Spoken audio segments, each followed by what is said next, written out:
Construction एक ऐसी चीज़ है जो हर कोई समझता है पाकिस्तान के अंदर। एक कोई भी बिल्डिंग, हम लेट्स टॉक अबाउट अ घर, ये आपने सार्केज़म में बात की है। हर बंदा जो समझता है वो बस हर कोई जी हर कोई समझता है। पाकिस्तान में देखें, जो कोई थोड़ा बहुत पैसा बनाता है वो घर बनाता है, अपना बनाता नहीं तो किसी का बनाता है, घर बनाता है।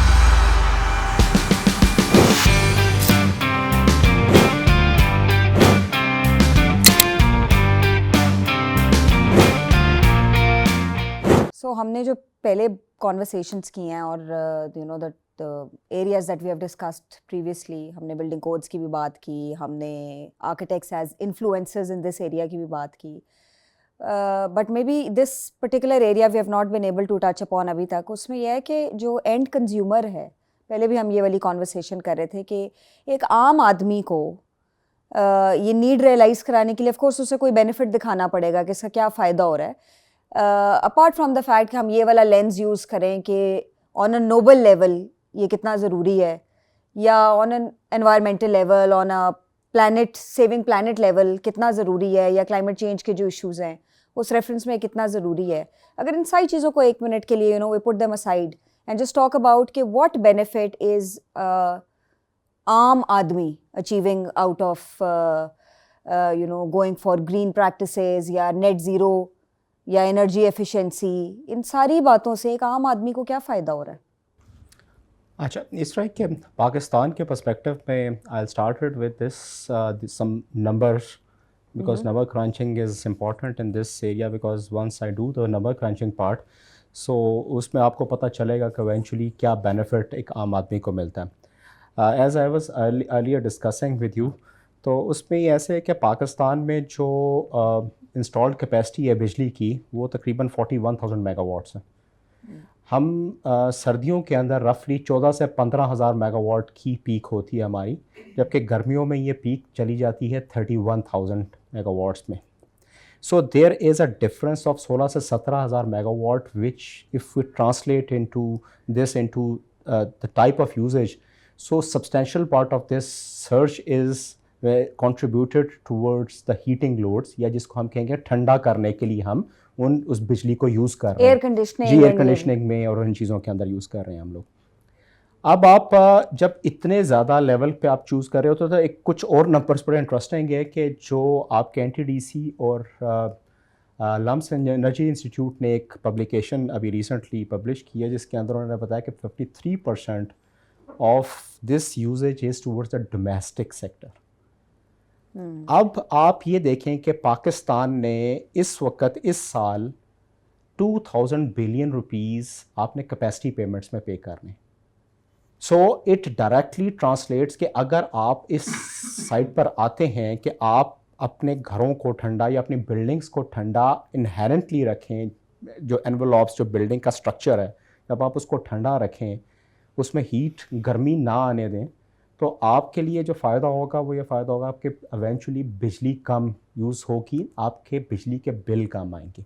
आपका 70 रुपये का यूनिट है रफली इस टाइम पर, तो आपके वो ड्रास्टिकली बिजली के बिल रिड्यूस हो जाएंगे। इवेंचुअली आपकी कॉस्ट ऑफ लिविंग कम होती जाएगी। कॉस्ट ऑफ लिविंग कम होती जाएगी, ठीक है।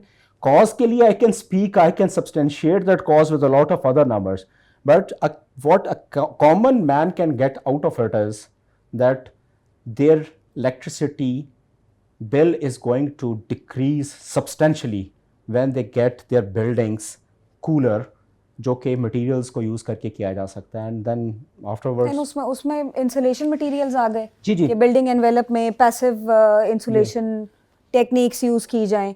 वैसे तो आजकल energy bills is a problem, और सब उसको नीचे लाने के लिए सिर्फ सोलर पैनल्स की बातें कर रहे हैं, and the only solution which is talked about in the market is के इंस्टॉल मोर एंड मोर। लेकिन आपने अपना एनर्जी रिक्वायरमेंट को ऊपर ले गए, उसके बाद फिर आपने सोलर सिस्टम ज़्यादा बड़ा लगा लिया, तो that is not the way to go about it when you got a lot of passive measures. जिस तरह से बात कर रहे हैं कि पैसिव मेजर्स के साथ अपना एनर्जी का लोड ही आप काफ़ी ज़्यादा रिड्यूस कर लें, even then if you want to go for solar, you want to go for a smaller solar. तो let's talk about these passive measures जिसके साथ हम लोग अपनी बिल्डिंग्स को ठंडा वगैरह रख सकते हैं। हाँ जी, इसमें देखिए building structure as everybody knows, मेरे ख्याल में कंस्ट्रक्शन एक ऐसी चीज़ है जो हर कोई समझता है पाकिस्तान के अंदर। एक कोई भी बिल्डिंग, हम लेट्स टॉक अबाउट अ घर, ये आपने सार्केज़म में बात की है।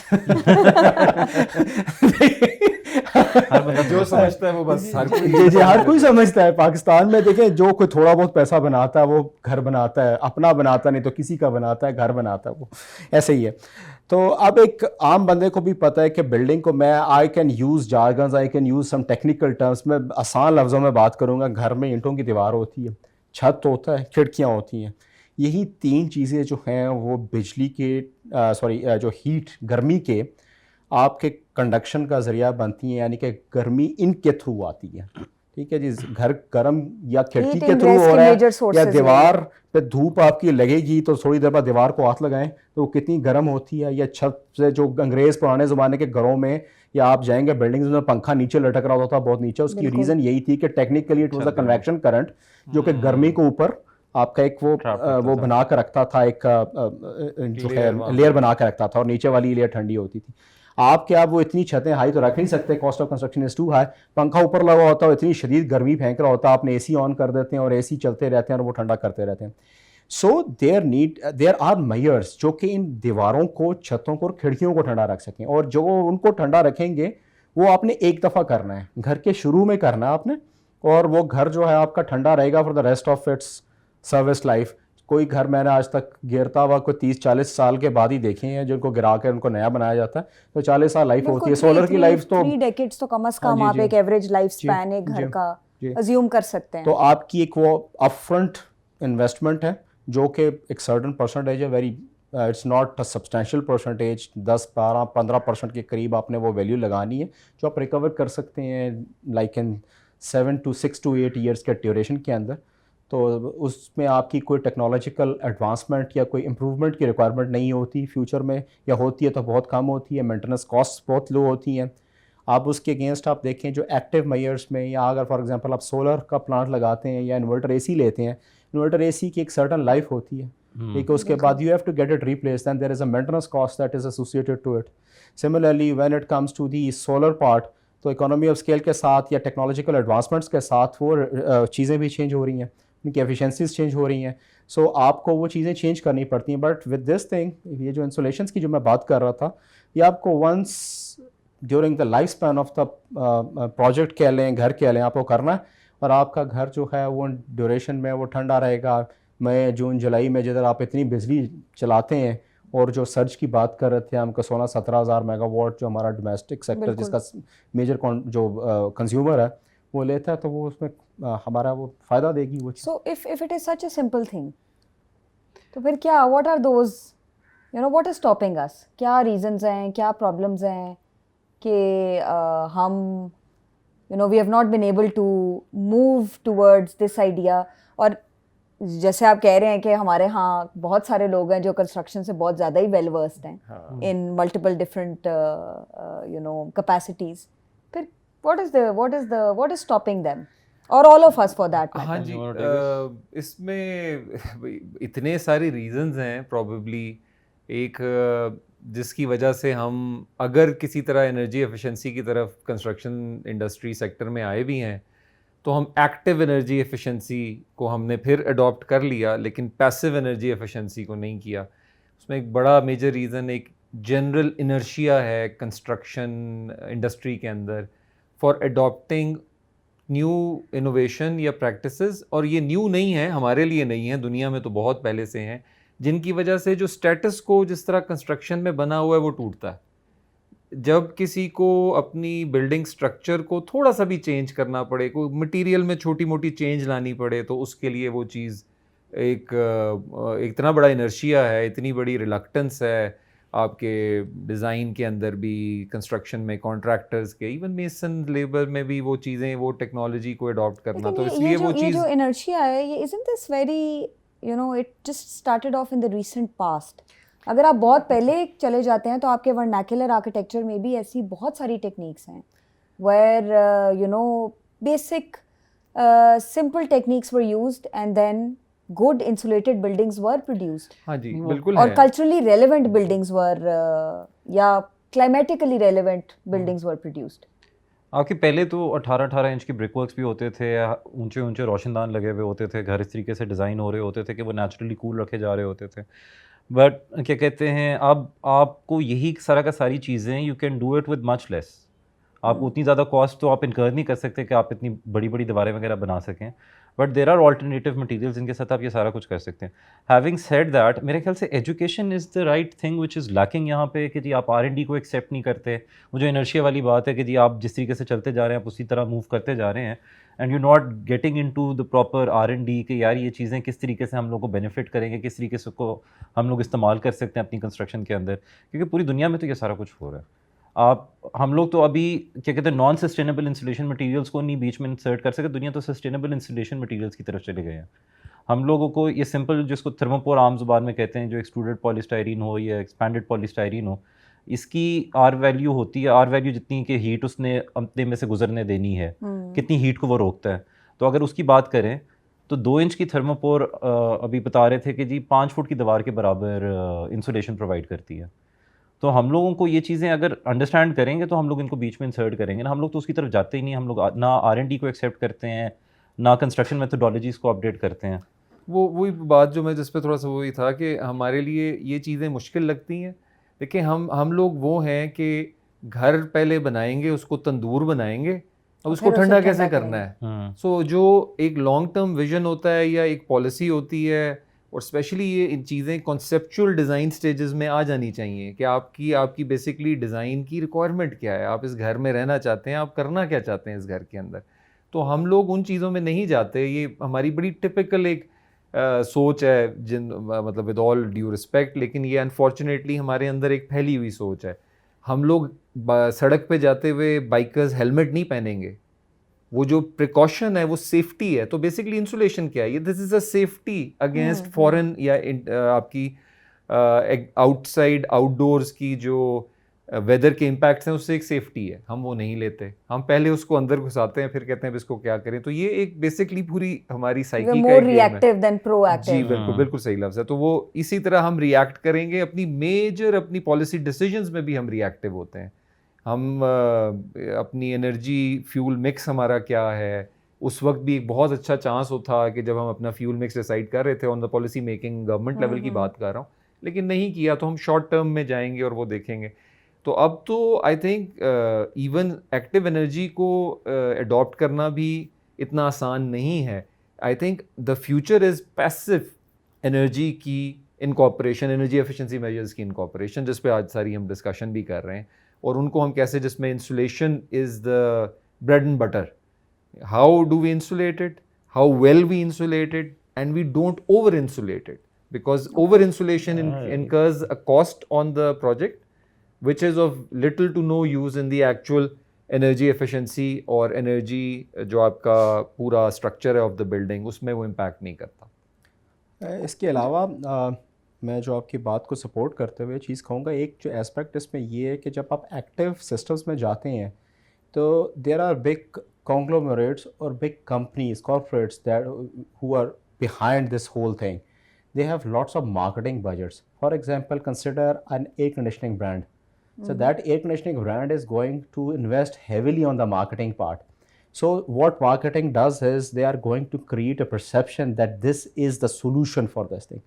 So a person is not going to go for a solution which is going to be very cheap, but it's not marketed, but yet it gives you the same or perhaps better results, because उसके लिए वो perception चीज़ matter करती है. तो वो active वाले, चाहे वो सोलर में हो, चाहे वो आपकी एयर कंडीशनिंग में हो, चाहे वो आपका लाइट्स के जो ब्रांड्स हैं, everybody knows what type of brands we are talking about.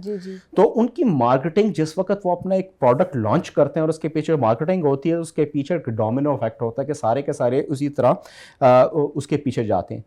अब ये चीज़ें, ऐसी चीज़ें जैसे आपने बात की थी कि ये पुराने ज़माने में, इवन विक्टोरियन टाइम्स में या उसके बाद में भी ये चीज़ें, शायद ये मटेरियल्स ना हो, लेकिन ये इंसुलेशन से ही काम चलता था और लोग वो बड़े आराम से रहते थे और वो ठंडा रहता था कि वो काम चीज़ें जो चलती थी. अब एयर कंडीशनिंग की तो ज़रूरत आपको सिर्फ उस वक्त होनी चाहिए जब आपकी ह्यूमिडिटी लेवल्स बहुत हाई हो जाएं, because so that it removes the humidity.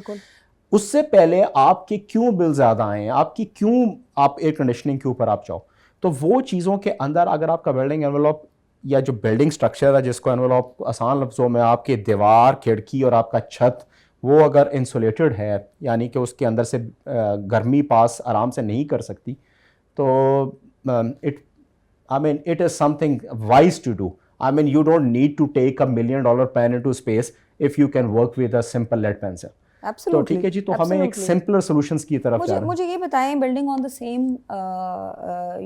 Argument, मुझे आप, क्योंकि आपका ताल्लुक काफ़ी अरसे से मल्टीपल कॉर्पोरेट्स के साथ ही रहा है, तो जो हमारा कमर्शियल एस्पेक्ट है या जो कॉर्पोरेट्स हैं उनमें कोई ऑफ कोर्स बिकॉज एक एंड कंज्यूमर को शायद वैल्यू ये वाली दिखाना या ये अवेयरनेस क्रिएट करने के ऊपर अब कुछ कंपनीज हैं जो काम कर रही हैं या people have started talking about this, but generally क्योंकि with bigger conglomerates and companies they are better educated on topics like this, तो वहाँ पर कोई इस तरह का काम हो रहा है, लाइक कमर्शियल बिल्डिंग्स जितनी भी बन रही हैं उनमें इंसुलेशन के ऊपर कोई फोकस है या कोई पैसिव डिज़ाइन स्ट्रैटेजीज़ के ऊपर कोई फोकस है जी.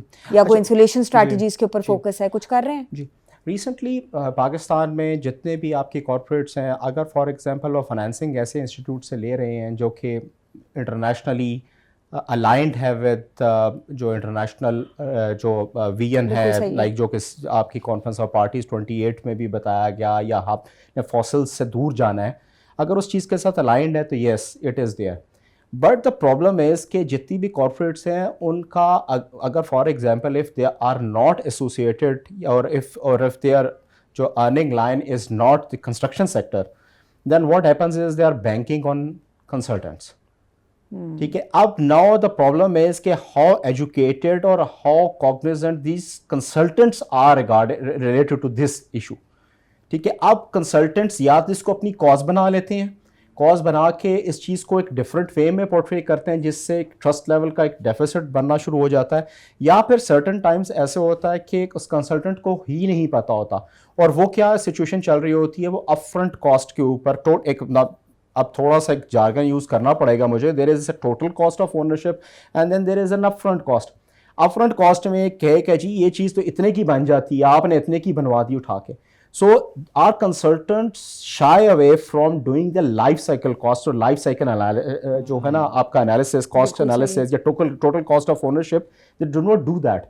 अब ये बहुत ज़्यादा important चीज़ है कि it has to be made developed into a business case कि ये चीज़ है, हम ये इन्वेस्ट कर रहे हैं, दिस इज़ योर पे बैक टाइम और ये आपका रिकवरी है इस चीज़ के अंदर, उसके बाद आपकी ये फ़ायदे हैं. तो अब ऐसी सूरत हाल के अंदर sometimes it is the consultant, may it be the architect और द MEP और द स्ट्रक्चरल इंजीनियर और whosoever he or she is, it is their job to make their client realize कि वो क्या चीज़ चाहता है या उसकी बेनिफिट में क्या है.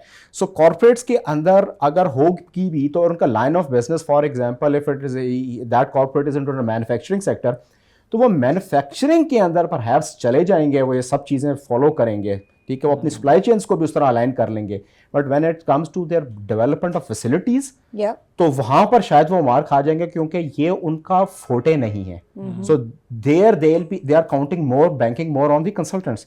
तो हमें उसमें कंसल्टेंट्स को इस चीज़ के अंदर इन्फ्लुएंसर्स के तौर पर और इस चीज़ के अंदर लेकर आना है कि ये चीज़ उनके अंदर भी इस चीज़ का जो है what I call is like they realize this aspect.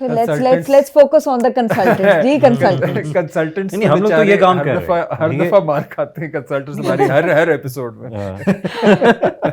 नहीं, हम लोग तो ये काम कर रहे हैं. हम लोगों ने सर एक प्रोजेक्ट, अच्छा सॉरी मैं जो कट कुछ कंसल्टेंट्स जिनको मैं जानता हूँ वो कहेंगे जी हम आपकी वजह से मार खा रहे हैं, हम तो कहते हैं करो, आप कहते हो. सो ये दोनों साइडों से. नहीं sir, I would like love to tell you about our project. Me and Hamad we started this TBZ company और उसके हम लोगों ने एक पहला जो प्रोजेक्ट लॉन्च किया है उसके अंदर पूरी बिल्डिंग की पहले ओरिएंटेशन की हम लोगों ने, एनर्जी मॉडलिंग की, उसकी ओरिएंटेशन सेट की, फिर उसके बाद हमने उसको पूरा इंसुलेट किया है, छत भी इंसुलेट किया, हम लोगों ने दीवारों पे भी EIFS किया. EIFS यानी बाहर की तरफ पूरा इंसुलेशन लगा के उसको finishing system, external insulation finishing system हम लोगों ने किया. और द इंटरेस्टिंग नंबर्स जो बात हो रही थी, जहाँ पर 9000 स्क्वायर फुट कवर्ड एरिया का वो घर है, it's got a basement, ground floor and first floor, और 9000 स्क्वायर फुट कवर्ड एरिया की बिल्डिंग के अंदर नॉर्मली आपकी 25 टन एयर कंडीशनिंग रिक्वायर्ड होती है. And we brought this load down to 9 tons. Excellent. ठीक है, 9 ton with fully occupied house. So अगर हम लोगों ने 25 टन से 9 टन तक लेकर आए हैं, that is purely due to the जो हम लोगों ने ओरिएंटेशन चेंज किया है, एंड मेजरली बिकॉज जो हम लोगों ने इंसुलेट किया बिल्डिंग को. तो आई थिंक कि हम लोग वो कंसल्टेंट्स में हैं जो इस चीज़ के ऊपर एफर्ट कर रहे हैं। अब मैं आप जैसे लोग जो जो डिसरप्शन इस जो एक कन्वेंशंस के अंदर डिसरप्शन क्रिएट करते हैं, सो ऐसे ही हमें डिसरप्टर्स चाहिए जो कि इस चीज़ के अंदर हमें ये बताएं इंडस्ट्री में, आप जैसे और लोग भी आए हैं इस चीज़ के अंदर। सो परहैप्स ये इतनी बड़ी मार्केट है। जो स्टैट्स में मैं बात पढ़ रहा था कि पाकिस्तान का जो बिल्डिंग सेक्टर है, इसने पिछले 20 सालों में इसका कंपाउंड एनुअल ग्रोथ रेट 12.3%। ठीक है जी, इमेजिन करें ये नंबर, इमेजिन करें इसको ज़रा डाइजेस्ट करें। ठीक है जी। सो मैं कभी कभी मजाक करता हूं, ये सारा पैसा तो इट गारे ला देता पढ़ के डन एनीथिंग एल्स। ठीक है, हमने कोई को नासा बना ली, हमने कर ली, तो उसके अंदर ही कोई इनोवेट कर लिया जाए। ठीक है, तो हमारे पास एक दो डिसरप्टर से नहीं, हमें एक बहुत बड़ी मैसिव शिफ्ट की ज़रूरत है कि जो डिसरप्शन क्रिएट करें। और देखिए एनर्जी की जो चीज़ है, मैंने आपको एक नंबर क्रंचिंग की बात की, आप आर वैल्यू की भी बात कर रहे थे। I take it from there onwards के जो आर वैल्यू नॉर्मल लोगों को जो समझने की बात ये कि एशरे एक अमेरिकन जो है, हम जितने एयर कंडीशनिंग इंजीनियर्स होते हैं उनके लिए वो एक गोल्ड स्टैंडर्ड या बाइबल की हैसियत रखता है। एशरे ने कहा कि जी आपकी दीवार है उसकी आर वैल्यू 13 होनी चाहिए। ठीक है, अब क्यों हम ब्रिक से दूर नहीं जाते, क्योंकि मेसन आराम से मिल जाता आपको जी। ईंट आराम, जिधर जाएंगे आपको भट्टे चौक पे भी ईंट पड़ी होगी, जिधर जाएंगे आपको ईंट की ट्रॉली मिल जाएगी आराम से। ठीक है, और मिस्त्री भी मिल जाएगा, हर कोई मिल जाएगा जो कि ईंट के साथ काम करेगा। अब जो गोल्ड स्टैंडर्ड कहता है कि आपको दीवार की 13 वैल्यू चाहिए, दैट मीन्स के जो उसकी थर्मल रेजिस्टेंस की वैल्यू जो 13 चाहिए, उसके लिए ईंट की दीवार आपको 5 फुट से बड़ी बनानी पड़ेगी। ठीक है, 5 फुट चौड़ाई में, हाँ जी जी चौड़ाई में, थिकनेस में। अब आपकी 5 फुट से बड़ी दीवार अगर आपने बनानी है वो चीज़, so interesting part is so only building that I know of which has got thicker wall or perhaps the same thickness is Lahore fort only। ठीक है, लाहौर फोर्ट आप 5 मरले के उसमें तो नहीं बना सकते हैं। ठीक है, ना ही आप उसको 10 मरले में बना सकते, नहीं आप perhaps 2 कनाल वाला भी नहीं अफोर्ड कर सकता उसकी जो आउटर वॉल 5 फुट थिक की हो। 2 कनाल के प्लॉट साइज पे भी आप 10 फुट में कॉम्प्रोमाइज की जा सकती है। नहीं, लेकिन आप उसके अंदर जैसे अपनी EFS की बात की, आप उसी के साथ अगर आप उस दीवार के साथ आप जो है EPS का जो एक्सपेंडेड पॉलीस्टाइरीन का, अब उसके मुख्तलिफ ब्रांड नेम से चीज़ें आ रही हैं। I don't know if you can talk about thermopore or not, थर्मोपोर is EPS। ठीक है जी, वो किसी का ब्रांड नेम है। सो अब वो चीज़ अगर आप 2 इंच की लगा देते हैं, ठीक है, तो आप वो अचीव कर लेते हैं सारी चीज़। ठीक है, सिमिलरली यही थर्मोपोर अगर आप छत पे 5 इंच की लगा देते हैं तो आप 30 की वैल्यू जो एशरे कहता है वो आप अचीव कर लेते हैं। ठीक है, आपकी जो खिड़की है अगर आप डबल ग्लेज्ड पे जाते हैं तो हम बहुत कॉमनली अभी काम करवा रहे हैं सिंगल ग्लेज, जो एक शीशे वाली खिड़की होती है, 2 शीशे वाली खिड़की जो है वो डबल ग्लेज्ड होगी। 2 शीशे वाली खिड़की और सिंगल शीशे में जो शीशे वाली जो खिड़की है उसके अंदर 1200 रुपया पर स्क्वायर फुट कॉस्ट का फ़र्क है। ठीक है जी, कोई रफली इतना फ़र्क आता है। अगर आप 5 मरले वाले घर में ये सारी चीज़ें भी ऐड कर लेते हैं ना, एक 5 मरले के घर की कीमत 10 लाख से ऊपर नहीं जाएगी। ये मैं उन वॉल्स की बात करूँ, बात है कि 5 मरले का अगर 2 साइडों से तो कवर्ड होता है, आपको फ्रंट और बैक साइड पे लगानी है, खिड़कियां भी जो है आप इसी तरह जब लेंगे, और छत सिर्फ ऊपर वाली आपने करवानी है। इतने थोड़े से खर्चे से अगर आप लोग अपना बिजली का बिल मई जून जुलाई के अंदर 50% स्लाइस कर लेते हैं, ठीक है, कौन रोकता है यार, ये तो it make sense, perfect sense. 10 मरले के घर में, सॉरी मैं 18 लाख रुपए, 15 से लेकर 18 लाख रुपए 10 मरले पे लगना है, और 35 लाख रुपए एक कनाल के घर के अंदर लगना है। एक जनरल जो घर है, ऑन एन एवरेज मैं बात कर रहा हूँ। And if you are able to slice the electricity bill by 50%, तो and on top of that जो कार्बन फुटप्रिंट जिसकी कोई कोई बात कर रहा है नहीं चाहता, कॉस्ट पे भी बात करें जी। एग्जैक्टली, अगर और इसमें से कॉस्ट में एक ऐड करें ना एक चीज कि अगर आप देखें, अगर आप अपना एयर कंडीशनिंग का लोड आधा कर लेते हैं, आजकल 1 टन का एसी 1.5-2 लाख का तो 1 टन का यूनिट आता है जी जी। अगर आप वहां से ही कॉस्ट कटिंग अपनी कैलकुलेट करना शुरू करें कि आपकी कैपेक्स के अंदर भी कॉस्ट रिडक्शन है और ऑपरेशनली तो ऑपरेशन कॉस्ट के अंदर भी जी, बिल्कुल ऐसे ही। ठीक है सर, आप हीटिंग लोड्स की बात नहीं कर रहे। विंटर्स के अंदर आपको हीटिंग भी तो करनी है ना, वहाँ पे जो इंसुलेशन आपने किया, आपको अभी तो गैस अवेलेबल है पाकिस्तान के अंदर, आप आहिस्ता आहिस्ता बड़ा मुश्किल ही। और अब नए नए जगह जहाँ पे है वहाँ पे तो कनेक्शंस भी नहीं मिलते हैं। अब आपने हीटिंग भी तो इलेक्ट्रिकली करनी है, that is more expensive than cooling.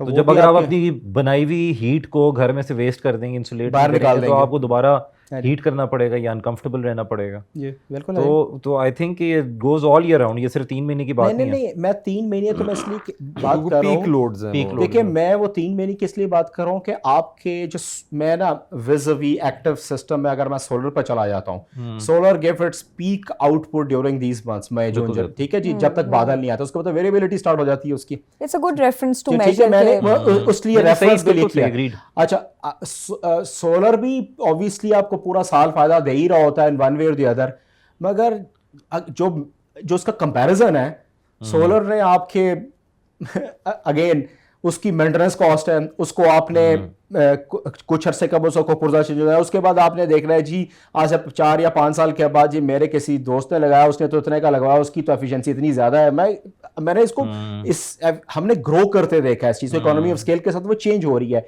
मगर अगेन जैसे एयर कंडीशनर इन्वर्टर वो आपने 5 साल चलाना है, 6 साल चलाना है। आपके घर में अगर 3 एसी लगे हैं तो आपके हर दूसरे साल एक एसी चेंज हो रहा होता है, अगर उसको 4-5 साल गुजर जाते हैं। also नहीं, with the आप विंडोज passive से एसी से techniques, आप पहले स्प्लिट पे आए, स्प्लिट से अब आप इन्वर्टर पे आए, कल को और टेक्नोलॉजी जी, चेंज हो technology चुकी होगी। बिल्कुल, बिल्कुल। also with the passive techniques जो आपकी regular day to day life convenience है, जी वो भी तो एक वैल्यू एडिशन है ना, कि you are not suppose to maintain anything whatever is. अच्छा, इंसुलेशन का एक और भी तो एडवांटेज है ना, you not just insulating against heat, you are also insulating against sound. Yes आपका इंटीरियर में कंफर्ट कितना ज़्यादा क्रिएट होता है अगर आपने साउंड बिल्कुल, इंसुलेशन कर बिल्कुल लिया, ऐसे and all these materials do create sound insulation also. जी ये बड़ा कॉमन केस मेरे एक दोस्त के घर था एक ऐसे एरिया में लाहौर के जहाँ पर काफ़ी शोर था, उनके पेरेंट्स नहीं मूव करना चाहते थे, they don't want to move, और उनके अब्बा जो थे वो तो जब वो बीमार हुए तो they wanted to insulate, they did it for the purely for the sound insulation. जी तो आप और बहुत सारे बेनिफिट हैं इस चीज़ के। अच्छा इसकी फ्लिप साइड भी है कि कुछ चीज़ों में ऐसे है कि आपकी वर्कमैनशिप अभी तक उतनी प्रूडेंट नहीं हुई है। This is the question that I was coming to, आप कि जैसे अभी आपने ब्रिक्स की बात की कि जी ब्रिक इतना फेमिलियर या इतना रेगुलरली या इतना we don't move left and right from because कि आपको एक उसका कहने को स्किल्ड लेबर मिल जाता है जिसको ब्रिक लगानी आती है, मटेरियल की अवेलेबिलिटी बहुत ज़्यादा है। तो वो क्या बॉटलनेक्स हैं या वो क्या एरियाज़ हैं, क्या ऐसी बहुत मुश्किल टेक्निक्स हैं, जितनी भी ये पैसिव चीज़ों की हम बात कर रहे हैं, उनकी एप्लीकेशन, मटेरियल की अवेलेबिलिटी, उसका time to market, lead time, are these very difficult areas जिसकी वजह से हम बिल्कुल इन टेक्निक्स के ऊपर नहीं आ रहे और हम बिल्कुल स्टेटस को के साथ ही जाना चाहते हैं। देखिए डिमांड साइड और सप्लाई साइड जो है उसमें इश्यूज तो रहते हैं, ठीक है। आपकी ब्रिक भी होती है, certain time of the year आपकी अवेलेबल नहीं होती। जब आपकी स्मॉग होती है तो सबसे पहला प्रॉब्लम क्या होता है, आपके भट्टों को बंद करते हैं, ठीक है। बिल्कुल। सो डिमांड और सप्लाई साइड के इश्यूज तो रहते हैं, ठीक है। मगर यस परहैप्स हमारी लेबर उस लेवल पर अभी नहीं है मास स्केल पे, मगर उसके बावजूद भी कोई ऐसी चीज़ नहीं है कि लोगों को नहीं आता या इसकी आपको वर्कमैनशिप मिलती ही नहीं है। It's And I not like think a that. lot of companies which offer insulation solutions, they also offer application and हाँ जी। fixing and Yes. all these sorts of services on top of the material. Yes, they do. फिर then what is stopping us? I think वही approach वाली बात है, एक आपका तो तरीका काम करने का बना हुआ है, आपने उसी के अंदर चलते हुए जा रहे हैं, आपने नई चीज़ों को अडॉप्ट नहीं कर रहे। जब तक डिमांड नहीं क्रिएट नहीं होगी, जब तक आपको नीड उस तरह से हैमर नहीं होगी लोगों के अंदर कि यार नहीं मुझे अब इस चीज़ की ज़रूरत है, तब तक आप उसको अप्रोच करने की कोशिश ही नहीं करेंगे। पिछले सारी एपिसोड्स में हुआ ना कि मल्टी प्रोंग्ड है, जाहिर है हमें वो स्टिक एंड कैरेट है, तो स्टिक भी चाहिए, लेजिस्लेशन भी चाहिए, बिकॉज आप लेजिस्लेट करेंगे तो फिर वो आपके पास एक देयर इज अ नीड फिर आपकी जो है वो एस्टैब्लिश होती है। आप वो हेलमेट वाली एग्जांपल दे रहे थे ना कि हेलमेट हम लोगों को सेफ्टी के लिए पहननी चाहिए, नहीं पहनते, लेकिन मेरे ख्याल से जब पता चलता है कि फाइन हो जाना, जुर्माना हो जाना, तो फिर हम लोग पहन लेते हैं।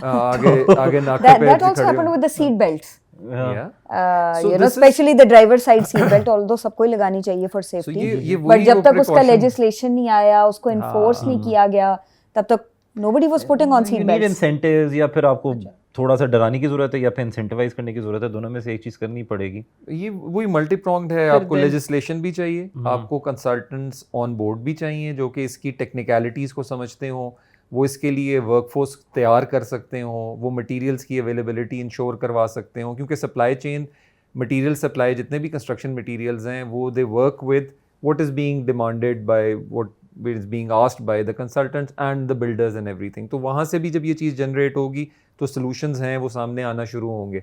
सो हमें लेजिस्लेशन, हमें कंसल्टेंट्स लेवल के ऊपर एंड यूज़र को भी एजुकेट भी करना है, उसको वो अवेयरनेस भी देनी है कि सिर्फ एक ही हल नहीं है। इसका बड़ा एक मज़ेदार वो है कि हम एक दफ़ा I think I don't know if it is very relevant but I still give the example. Renewable energy का एक्सपो हुआ था in this city a few months ago or a year ago probably, and we thought कि जी this is going to be renewable, so चलें active में भी कोई नई चीज़ आई है तो हम जाके देखें। तो 99% वो सोलर। So यहाँ पे 99% was solar panels and might I add the rest of the 1% was solar geyser. ठीक है तो वो भी सोलर ही हमारे पास एक ही अल्लाह ताला ने सूरज ऊपर चढ़ा दिया। हमें लगता है हर चीज़ का, so we are going back to the pagan days कि हम वापस सूरज की पूजा करने पे लगे हुए हैं। But what we need to do is कि the construction methodology, innovation, technology, there has to come in because insulation is one part of it. Yeah. There are a number of things that need to change with the construction industry. Insulation तो हमें अभी इस वक्त बहुत ज़्यादा hit कर रही है, तो ये चीज़ें सामने आई है ना सर। अच्छा, मैं आपकी ना इस चीज़ पे मुझे बिफोर आई फॉरगेट, मैं एक चीज़ जो मुझे सोलर पे नज़र आती है, सोलर पे what they do is they give you the access. It's a very nice screen that's coming on your mobile. You can always, I mean, if you get this solar installed, so the next 14 days is just fun because you're always looking on your phone and checking how much is it making and how much am I consuming and how much am I sending to the grid. So what is the net saving that I'm making?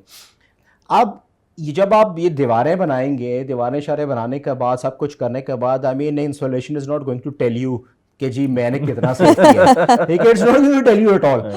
अब here comes the job of the energy modelling engineers who have to do the energy modelling. So आपके पास Revit के अंदर या आपके पास there are other platforms जिसमें आप टूल्स पे जाके आप I don't know this is a हैप के नाम से एक सॉफ्टवेयर है, उसके बाद आपके पास सॉफ्टवेयर इवन जो है IFC जो इंटरनेशनल फाइनेंस कॉर्पोरेशन है उसका भी एक एज की बात ही मैं जी, एज जो है वो अवेलेबल है, ठीक है। हम उसके ऊपर जाकर ये चीज़ पहले से कस्टमर को दिखाएं कि this is your base situation या base scenario, and once you incorporate or get these installations installed, then this is the benefit that you're going to derive. So seeing is believing. जो हमारी, when I was a very young engineer, तो in one of the organizations they would say what you cannot measure you cannot achieve. So आपकी ये चीज़ बड़ी ज़्यादा important है कि आप, I mean, आपके जो कस्टमर जाकर देखेगा कि ये मेरा बेस मॉडल है without the insulation and this is something, तो वो मेजर करेगा उसको, तो उसको वो बिलीव करेगा, वो उसको फिर हाँ, इसमें ना I just wanted to add, आपने सारी बात की and just came in my head, now insulation systems are getting smart. So अब दुनिया के अंदर insulation systems do not come as just an insulation material जिसको आपने लगा देना है, they are getting smart. So now they are attached and they are connected with sensors. IoT दुनिया अब सारी है ही, इंटरनेट ऑफ थिंग्स, तो अब उसके through the sensors actually measure कि आपके humidity levels, temperature levels क्या हो रहे हैं, and they of course आपके communicate कर रहे होते हैं with the HVAC and the AC units, और आपकी electrical consumption को कर रहे होते हैं, और with that they measure कि आपकी जो insulation की वजह से जो value आ रही है, they can actually give you data कि uninsulated या आपकी value के साथ how much of a difference is this, and that because data driven है अब सब कुछ, तो वो that data now goes back and वो पूरी डेटा प्रोसेसिंग के लिए यूज़ भी होता है। सो अब दुनिया में तो हम तो अब इंसुलेशन लगाने पे ही बड़े मुश्किल आ रहे हैं, लेकिन दुनिया में इसके ऊपर data processing and getting smart insulation system installed is now also every time we sit together and have these conversations, we come up with the business case that where are all of these people? there is a huge gap, and where are all these people who need to identify this gap and come up with solutions. And then we also spoke about कि इसमें कोई wheel reinvent नहीं करना. This has all been done, being done in different parts of the world. बिल्कुल आप सही कह रही हैं। अच्छा, ये एक चीज़ मैं थोड़ी सी क्लैरिफाई कर दूं कि हमने जब ये टच किया सो मे बी हमारे व्यूअर्स को ये चीज़ समझ आए कि शायद इसके तो बहुत सारे लोग ना इस चीज़ को हम लोग एक ज़ाहिर बात हमारा बायस होता है किसी चीज़ के साथ, हर एक इंसान का बायस होता है। तो एक कन्वेंशनल बिल्डर के लिए बायस होगा वो जिस वक्त आएगी, जब बात हुई ना कि जी इनको लगाने वाले एप्लीकेटर्स मौजूद हैं या मटेरियल अवेलेबल है, तो तो हमने कहा जी डिमांड सप्लाई का इशू तो होता है, इंटो में भी होता है, तो उन्होंने कहा जी देखो जी ये इधर रह गए। ऐसे नहीं है हमारा इस केस में, अगर वो ब्रिक्स जितना वो हमारे पास अगर एक बेस 100 मौजूद है, इसका 70-60 के करीब मौजूद है, it's comparable base. So rock wool आपकी बहुत commonly use already construction industry में हो रही है। सो आपकी प्री यूनिट बिल्डिंग्स के अंदर रॉक वूल या ग्लास वूल इतनी कॉमनली यूज हो रही है, it's being used very commonly. It's only that from one type of construction you have to bring it into the other type of construction. So I mean ordinary masonry structure के अंदर आपने लेकर आना है, and then EPS यार who has not seen styrofoam जो है जो उसको किसने पॉलीस्टाइरीन को आपको किसने नहीं देखा इस चीज को, ठीक है ना ही वो जो आप ये डब्बे जो खाते हैं ये वो जिसमें चावल आते हैं जो हम उसकी बात कर रहे थे, वो जो कोई बिरयानी कराची वाली के कौन सी की बात कर रहे थे, उसका डब्बा जो है वो that is XPS। So I mean वो सो छतों पे बहुत ज्यादा लोग डाल रहे हैं, छतों पे तो फिर बड़े अरसे से डाल रहे हैं लोग, छतों पे डाल रहे हैं। आपके वो पिंक बोर्ड के इश्तिहार चल रहे होते हैं कि जी डालें आपकी छतों पे से इतनी हीट कम आएगी, वो सारी ब्रांडिंग आप कर रहे हैं। स्प्रेड फॉर्मेट्स भी तो आ गए हैं इसके, वो पॉलीयूरेथेन होता है वो आप स्प्रे करते हैं उसमें जो कि बड़े सेफ है ना, क्योंकि कुछ चीज़ें ऐसी हैं जो कि फायर को इनफ्लेमेबल हैं, जो आग पकड़ लेती हैं। अब इंसुलेशन में तो कॉकबोर्ड भी आता है, ठीक है, तो वो जो आपका वो उसमें सिर्फ प्रॉब्लम ये है कि वो आग पकड़ लेता है, ठीक है। तो जो ग्लास फूल होगी, रॉक फूल होगी, EPS एक्सपेंडेड पॉलीस्टाइरीन होगी, they are safest materials. Fire grade material available है ना। हाँ जी, आपके ठीक है, फायर ग्रेड के लिए आपने नहीं जाना तो ये तीन तो बहरहाल फायर ग्रेड भी मौजूद है। अकूस्टिक प्रॉपर्टीज भी बेहतरीन है, इंसुलेशन की प्रॉपर्टीज भी बेहतरीन है, ठीक है। सो इसमें कुछ हमारे पास ना सस्टेनेबल ऑल्टरनेटिव्स भी हैं, क्योंकि अभी तक ये भी एक डिबेट है कि जब आप प्लास्टिक्स को इंटीग्रेट करते हैं तो how sustainable is it. Exactly. तो इसलिए पॉलीस्टाइरीन के ऊपर थोड़ा सा ये होता है, लेकिन अगर आप वर्जिन पॉलीस्टाइरीन ना लें, अगर आप रिसाइकल या अपसाइकल करें वेस्ट पॉलीस्टाइरीन को, तो then it does become sustainable. इसी तरह देयर इज आल्सो सेलुलोज, जो कि बेसिकली आपका वेस्ट पेपर के थ्रू आपका बनता है। जाहिर है fire hazard there is a bit of that, लेकिन आप उसको किस तरह से इनक्लोज कर लेते हैं कि वो फायर हैजर्ड ना हो। दुनिया में about 20-25 years ago there was a big thing at that time, जो कि बेसिकली यूज तो खैर स्पेस शटल्स के लिए हो रही थी। That was phase change material, जिसके अंदर एक there was a material called aerogel, वो बहुत मशहूर हुआ है। It's even thinner than, and it's such a beautiful material. आप ऐसे वीडियोस भी देखें अगर, lightest material in the world, it is the lightest material in the world. It looks like white smoke, you touch it and it doesn't feel like a solid, it's like white smoke, और वो face change material है। 12 mm यानी आधे inch का अगर आप aerogel लगाते हैं, ऑल्दो पाकिस्तान में this is too far to ask for अभी, I am just telling for the sake of it कि जी दुनिया में इससे कितने आगे लोग पहुंच गए। 1/2 inch ऑफ PCM एरोजेल ये आपको 3 इंच के XPS जितनी इंसुलेशन देता है। So it is about 27 times R value है इसकी from an XPS। So you need even thinner material, even thinner, and वो काम इस तरह करता है कि basically it can change from solid to liquid. वो सॉलिड से लिक्विड हो जाता है जब उसको हीट मिलती है, और then it goes back to solid और अपनी हीट बाहर ही वापस डिसिपेट कर देता है। तो it never allows the heat to come inside, और अगर अंदर हो तो मैं ये है कि दुनिया, और वो फिर यूज़ हो रहा था बेसिकली स्पेस शटल्स में और नासा और आगे यूज़ हो रहा था, but now it is very common. उसके बोर्ड्स आने शुरू हो गए हैं दुनिया में जो बिल्डिंग्स पे लग रहे हैं, वेरी थिन बोर्ड्स। तो वो एस्थेटिकली भी कोई मसला नहीं रहा।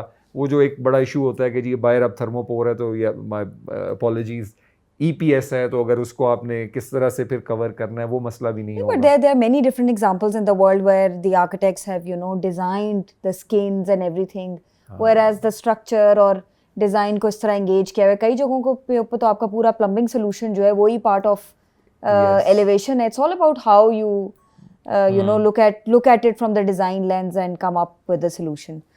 आई वांट टू ऐड कि ठीक है, वैसे एक तो sustainable material, I would also like to add ये जो हेम्प प्लांट होता है उसकी जो फाइबर्स हैं उसके साथ भी इंसुलेशन बोर्ड्स बनाए जा रहे हैं। तो it is a sustainable material, आप दोबारा ग्रो कर सकते हैं, दोबारा आप इस्तेमाल कर लेते हैं। एंड अगर उसमें थोड़ा सा पॉलिएस्टर फाइबर आप यूज़ कर रहे हैं and if it is increasing its life from 10 years to maybe 50 years, तो प्लास्टिक अगर used smartly, it's not a sustainable material at all, लेकिन अगर स्मार्टली आप उसको यूज़ करें और लॉन्ग टर्म यूज़ करें तो maybe it is as good as stainless steel या फिर कोई इस तरह के मटेरियल्स जो बहुत ज़्यादा देर लास्ट करते हैं और इनिशियल उनका जो कार्बन फुटप्रिंट है वो मे बी मिटिगेट हो जाता है कंसिडरिंग कि उसने कितनी देर तक आपको अपना बेनिफिट देते रहना है। तो ये जो वन टाइम यूज़ प्लास्टिक्स होते हैं वो तो definitely are the most unsustainable material in the world, लेकिन आप लॉन्ग टर्म में अगर थोड़ा बहुत प्लास्टिक को भी यूज़ करें तो इस वजह से आई वुड थिंक कि may be EPS is not a bad option. ठीक है प्लास्टिक ही है बट मे बी अगर आप लॉन्ग टर्म यूज़ करें 100 साल के लिए घर के अंदर लग जाना है, लॉक हो जाना है वहाँ पे, तो इट इज़ स्लाइटली सस्टेनेबल। आप यूज़ तो करें ना, एनर्जी एफिशिएंसी के बेनिफिट्स कितने ज़्यादा हैं। Is it also, I mean, can you look at it from climate neutrality perspective as well? हाँ, अगर आप अपना पुराना जो सारा का सारा प्लास्टिक है which is thrown around everywhere in the world उसको आप इकट्ठा करके यहाँ पे लॉक करना शुरू कर दें तो that is much beneficial for the climate और ऑल्सो। इवन अगर उसकी इनिशियल प्रोडक्शन के अंदर देयर वाज कार्बन एमिशंस ज़ाहिर है होती हैं, but if you measure that with the energy efficiency that it incorporates in buildings and not only in buildings, वो तो खैर फिर इंडस्ट्री में आपकी इवन एयर सर्कुलेशन डक्ट्स के लिए and all of that, there is number of places जहाँ पे एनर्जी वेस्टेज होती है जो आप बचा लेते हैं।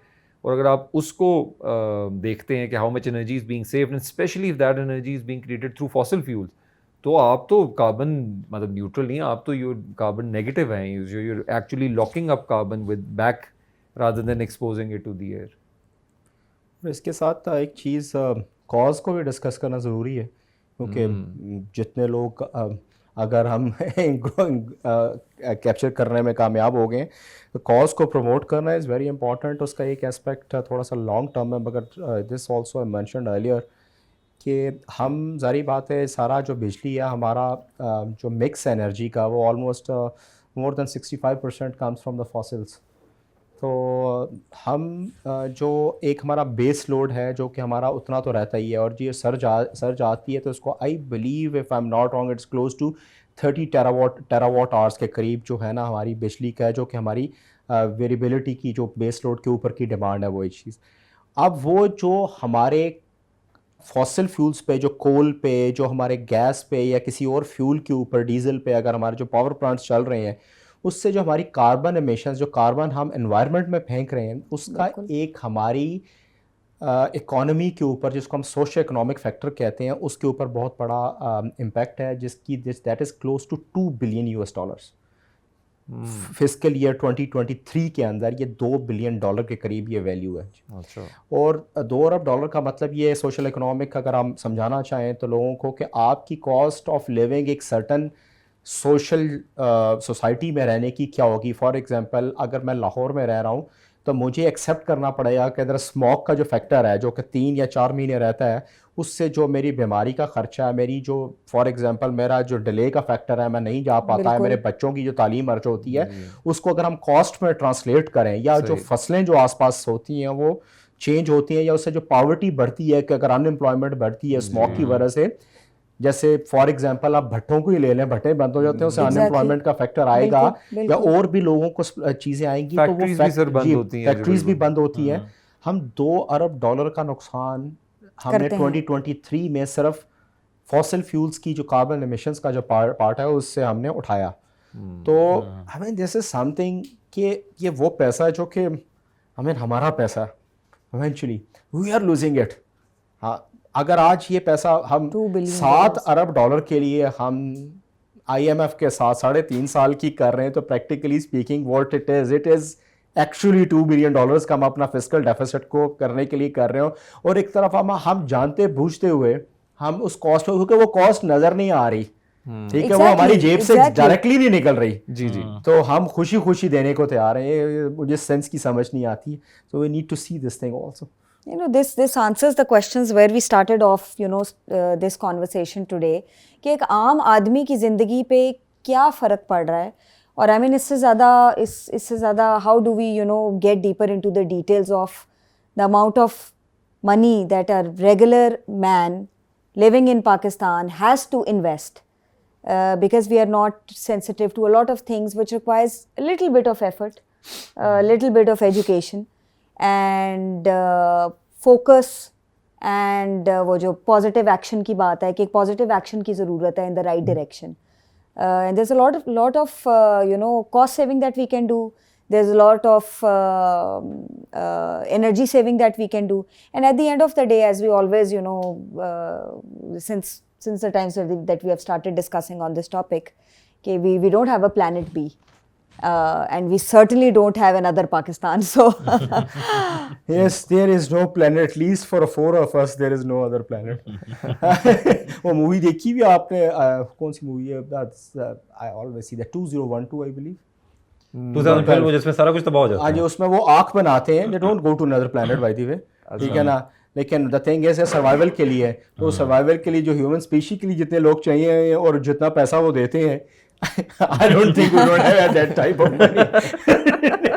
So for us, हम लोगों के लिए तो there is no other planet, no other country. और सर हमारे बच्चों के लिए भी जी, ना, जी। अब हमारी जो जनरेशन आगे आ रही हैं, जैसे आप स्मॉग की बात कर रहे थे, उन बेचारों के लिए तो हमने एक हेल्थ हैजर्ड उनकी ज़िंदगी में पक्का डाल ही दिया है, और प्लस हम उनके लिए फिर कोई प्लानट भी ऐसा छोड़ के जाएं जहाँ पे दे हैव टू, अभी तो फिर भी शायद हम इन चीज़ों से डील कर सकते हैं. क्लाइमेटिक इम्पैक्ट उस लेवल के जिस तरह के प्रिडिक्ट किए जाते हैं या प्रोजेक्ट किए जाते हैं, जहाँ पे एक्सट्रीम क्लाइमेट इवेंट्स होने शुरू हो गए, तो हम जितनी भी इंसुलेशन लगा लें वो उड़ छुड़ जाएगी, उन सब के साथ बह जाएगी सारी, if we don't stop and fix ourselves right now.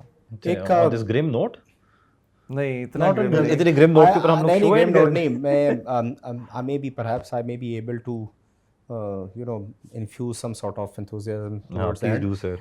When I was a kid, now I belong to a village. ठीक है, तो मुझे I still remember my childhood days, and I'll go to my grandmother's house. So there was a big हम उसको वरांडा सा किया सेन कहते थे, I don't know, वरांडा कहते थे. तो उसमें हम ऊपर देखते थे, तो रात को सोते हुए बाहर, so I could see the galaxies. I could see millions of stars.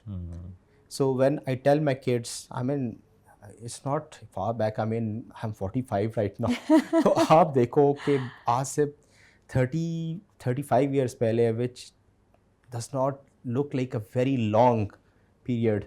तो वो जो millions of stars मैं उधर देखा करता था आसमान पे, पत्नी मेरी हसरत है कि मैं कब ये चीज़ करूँ. I bought my younger son a small telescope, and I always said कि we'll go and find stars, वो galaxies again. So I hope कि हम अपने foreseeable future. नथिया गली की साइड पे आप थोड़ा सा नहीं, चक्कर नथिया लगा गली लें, में वहाँ नहीं पे थोड़ा सा आता. नजर आ वहाँ पे- जाते वहाँ हैं. पे stargazing बहुत जरा बेहतर हो बहुत I went to Pasukon, spent 3 nights there. Unfortunately, वो moonlit nights थे. वहाँ पर भी नहीं नजर, लेकिन वहाँ पर नजर आते हैं अभी भी. हाँ जी, वहाँ पे, हाँ जी, वहाँ पर आते हैं. लेकिन द पॉइंट बीइंग जो आप बताना हाँ जी. चाह रहे थे कि तो yes, वो yes. हमें अब नजर नहीं आते. तो आई मीन जो स्टार्स की बात कर रहा था, आई डोंट नो, मेरी जनरेशन जो मिलेनियल्स की है, जो अर्ली मिलेनियल्स कह लें, जो भी कह लें, उन लोगों को इस चीज़ का, उन्होंने ये चीज़ एक्सपीरियंस की हुई है, वो मिलियंस ऑफ स्टार्स आसमान पे देखना. So we need to give the stars back to our next generation, जो हमें वो स्टार्स देने हैं वापस. So that is why I believe we all are here in Pakistan. बिल्कुल, And for us बिल्कुल. there is no other Let's planet. try to put in our part to give the stars back ji. to them. Yes, yes. So that Nicely is said. well said.